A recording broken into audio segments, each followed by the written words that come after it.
चंद्रशेखर आजाद का नया सियासी दांव समाजवादी पार्टी के एमओआई समीकरण को चुनौती देने वाला है।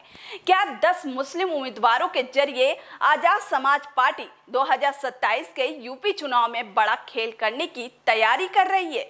ये यूपी विधानसभा चुनाव से पहले इसलिए सवाल उठ रहे हैं क्योंकि आजाद समाज पार्टी की ओर से विधानसभा चुनाव के लिए प्रभारियों की पहली लिस्ट जारी कर दी गई है। पार्टी की ओर से 45 प्रत्याशियों की लिस्ट जारी की गई है, जिसमें 10 मुस्लिम चेहरे को प्रत्याशी बनाया गया है। नमस्कार, आपका स्वागत है टीवी 24 नेटवर्क में और मैं हूं आपके साथ पूनम यादव। उत्तर प्रदेश विधानसभा चुनाव 2027 को लेकर सियासी बिसात अभी से बिछने लगी है।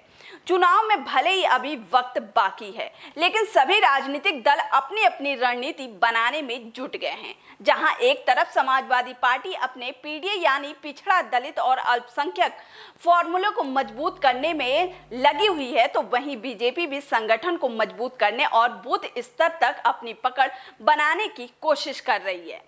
इसी बीच आजाद समाज पार्टी ने भी यूपी की सियासत में अपनी एंट्री को और मजबूत करने की कोशिश शुरू कर दी है। भीम आर्मी चीफ और नगीना से सांसद चंद्रशेखर आजाद ने विधानसभा चुनाव को लेकर बड़ा सियासी दांव चल दिया है। पार्टी ने चुनावी तैयारियों के तहत अपने प्रभारियों की पहली लिस्ट जारी कर दी है, जिसके बाद राजनीतिक हलकों में चर्चाओं का दौर शुरू हो चुका है। सबसे ज्यादा चर्चा इस लिस्ट में शामिल मुस्लिम चेहरे को लेकर हो रही है, क्योंकि चंद्रशेखर आजाद ने जिस तरह से मुस्लिम उम्मीदवारों को जगह दी है, उससे यूपी की राजनीति में एक नए समीकरण के तौर पर देखा जा रहा है। समाजवादी पार्टी लंबे समय से मुस्लिम यादव यानी एमवाई समीकरण के सहारे चुनावी मैदान में उतरती रही है। ऐसे में अगर आजाद समाज पार्टी मुस्लिम वोट बैंक में अपनी पकड़ बनाने की कोशिश करती है, तो इसका सीधा असर समाजवादी पार्टी की रणनीति पर पड़ सकता है। बता दें कि आजाद समाज पार्टी ने कुल 45 विधानसभा सीटों के लिए प्रभारियों की सूची जारी की है।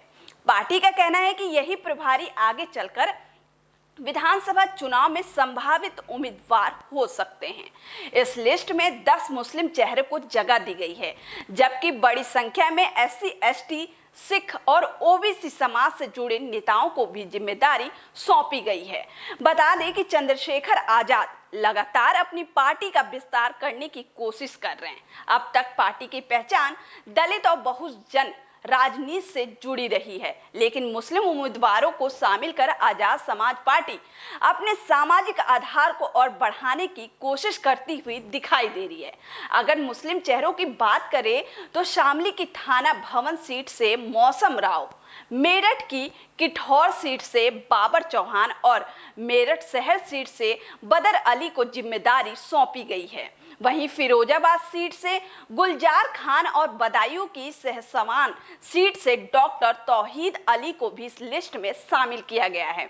इसके अलावा बरेली कैंट सीट से एडवोकेट अच्छन अंसारी, सिद्धार्थनगर की शोहरतगढ़ सीट से नौशाद आलम, बस्ती की रुधौली सीट से डॉक्टर मोहम्मद आकिब, कुशीनगर की तमकुही राज सीट से एडवोकेट रकीम आलम और गाजीपुर की जमानिया सीट से जावेद इकबाल अंसारी को जिम्मेदारी सौंपी गई है।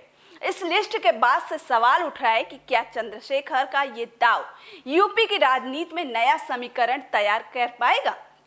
क्या मुस्लिम उम्मीदवारों के जरिए आजाद समाज पार्टी समाजवादी पार्टी के वोट बैंक में सेंध लगा पाएगी? फिलहाल यूपी चुनाव से पहले छोटे बड़े दल अपने अपने समीकरण साधने में जुट चुके हैं।